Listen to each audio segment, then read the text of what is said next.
and welcome to Two Tired Teachers. Today we want to talk to you about Olympic National Park. And this was a bonus stop for us, and this is going to be a real superficial, if you've not done any research on Olympic National Park, this is a good video for you to start with. Because we had not done any research on Olympic National Park We had no plans of going to Olympic until we were at Yosemite, and we knew we were driving the 101 and decided... It runs right into it. Why stop? Let's just keep it going. And so when we started looking at it and we started trying to find information on our phones, that was the screen we had. We're old. We like lots of information. Trying to find a visitor center, a welcome center, things like that. We had just driven through the redwoods when we really started looking into this, and there were welcome centers all along the way. And so we thought that might be the case with a park this massive. It is huge. And our original thought was, when we found out, there was a part that actually the coast of Washington is covered by Olympic National Park. We thought, how cool. We can stay in the National Park campground there on the ocean side, and the forecast was for rain, and the second day we were expected to get rain, and then that last day it was probably going to rain. Rain. And so we decided the rain might be enough water without the ocean to add to it. And so we really had kind of a decision. You reach a point where if you're going to go up and all the way around Olympic National Park, or if you're heading more toward Mount Rainier, you cut a different direction, and literally stopped at the side of the road. To the side. On our way here is when we made the decision of, let's not go to the coast.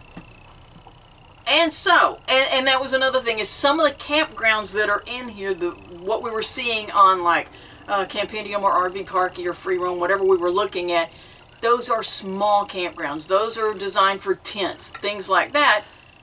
And so we weren't sure we wanted to get there in the rain and find out we were going to have to go somewhere else.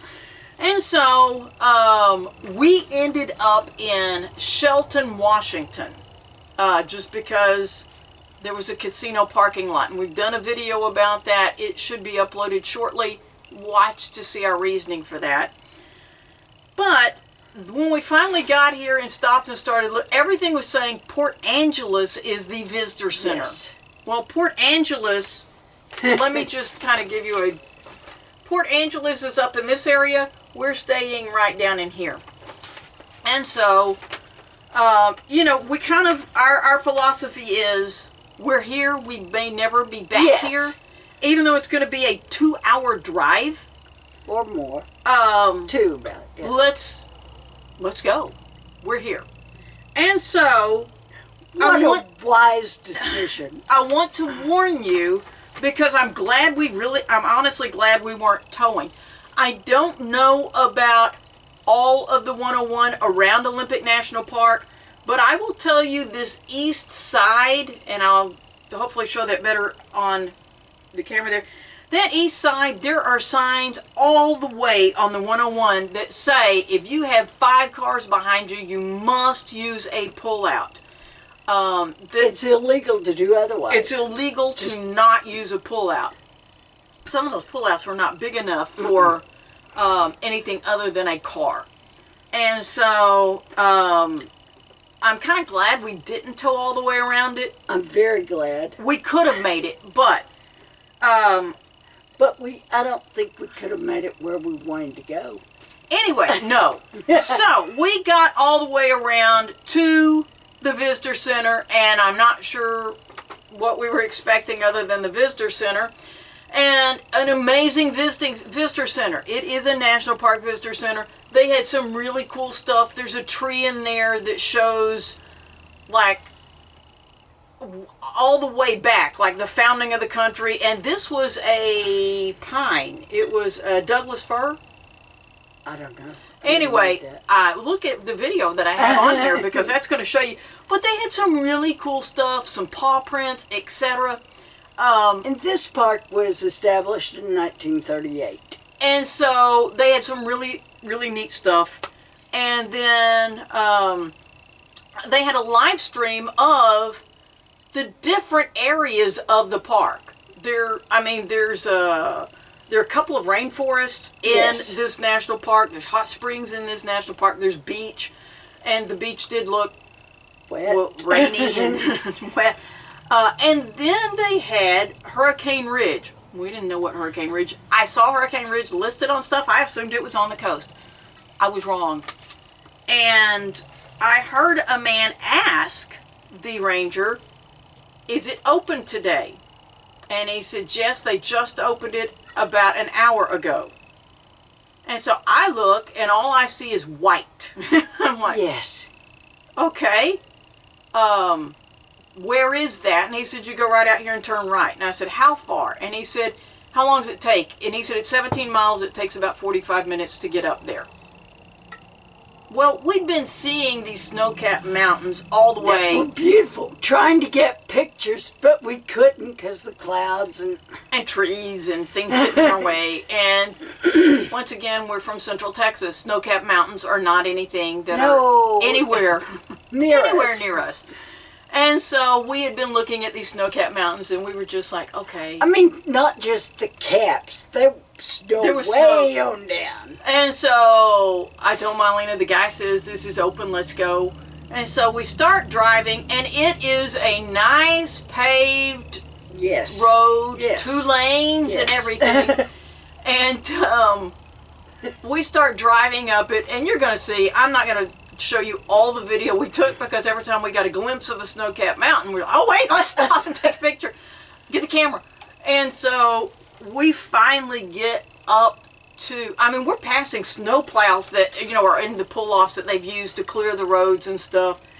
And I will tell you, I did take a selfie, send it to my friends because I knew the forecast at home was to get up near, this is May. This is so unusual in Texas. Mid-May. Mid-May to be over 100, but near 109. So I took a picture with, snow all behind me and said, "Now what is your forecast?" But anyway, we get to the top. We weren't just looking at one of these snow-capped mountains. We were on one. Yes. And the drifts from where they had plowed the parking lot were taller than the van. Yes. And 7 feet taller than that. Yeah, and Marlena sent text to her friend saying, "We've landed in a Christmas card." It was spectacular, beautiful, and we feel so blessed. It was not bright sunny because our eyes would have been, we haven't seen the sun in a long time. But it was absolutely phenomenal and beautiful. And that's really, driving the 101, you're seeing glimpses of the national park. Most of this national park is a wilderness. Yes. Much like Yosemite. It is. You cannot go through it. No. Now Yosemite does have roads that kind of crisscross it. This does not. The 101 is how you access this park and the various portions of this park. And there are places where you get backcountry permits and things like that. That's what the majority of this is. But on our way back down, we did go through the campground because we were kind of curious. Yes. The little campground there it's literally, I didn't take a picture of this, but as we were coming out of the campground, the Hurricane Ridge Road is to our left, and the fee station is to our right. Yes. And I had seen a thing in the campground that said, "Expect long delays," because people coming up to go up Hurricane Ridge. Of the 2 loops that were open in the Heart of the Hills campground, maybe 5 sites. Maybe that we could have gotten into. I'm not saying we could have gotten into and gotten they level. Will pull through.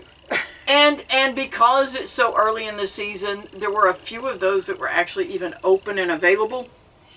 If you are pulling a teardrop or a tab, maybe. But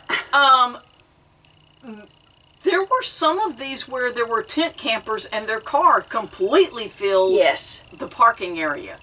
And so, once again, this is a national park campground and it was not designed for large RVs. I have to tell a story about going out. Okay. On our way. That's what I was going to tell. I'm going to set us up. On our way there, we're looking for something to see. Yes. Something where we can see the snow-capped mountains. And it said Mount Walker Viewpoint. Well, we thought it was, you can climb, you can get a beautiful viewpoint. Actually, I thought it was just a pull-off. Like you pull off the side of the road and there's a viewpoint. That's what I thought. And then as we turned, we got to the trailhead area and it said 4 miles. 1-lane road, and you can see it's dirt. And so I asked Mylena, you want to go up there? And she said, we're here? I had no idea when she said you want to go up there, she meant I don't want to go up there. But well, I meant, do we really want to drive 4 miles on a 1-lane road, dirt road, when it's been raining for... But I'm glad we did. I'm not. We get up there and Sharon hikes over to the viewpoint. She's the one that wants to go and she sits in the van, okay? And she meets these 2 men. Who have hiked up there, so they're kind of on a... Yeah. And they start telling her, you know not to get your phone out when you're in the bathroom. And I said, yeah. And they said, you heard what happened. And I said, no. We're not going to tell you what happened, but if you'd care to know, read about Mount Walker Vault Toilet. It's one of the grossest stories you'll ever read. I just said, you're pulling my leg, right? And they said, no, look it up. It just happened a month ago. It made national news. Just happened a month ago, and a woman fell in the vault. She dropped her phone and ultimately went after it, and they fortunately the phone worked. She called 911 and had I known it was actually famous, there still was some caution tape. Yeah. I would have taken a picture for you, but I really thought the guys were just... And the rescue people offered to give her medical attention, which I think you need if you've been covered in human waste. And she declined. Okay, on that, we're going to leave you with some pictures of snow-capped mountains and try and get this image out of your mind.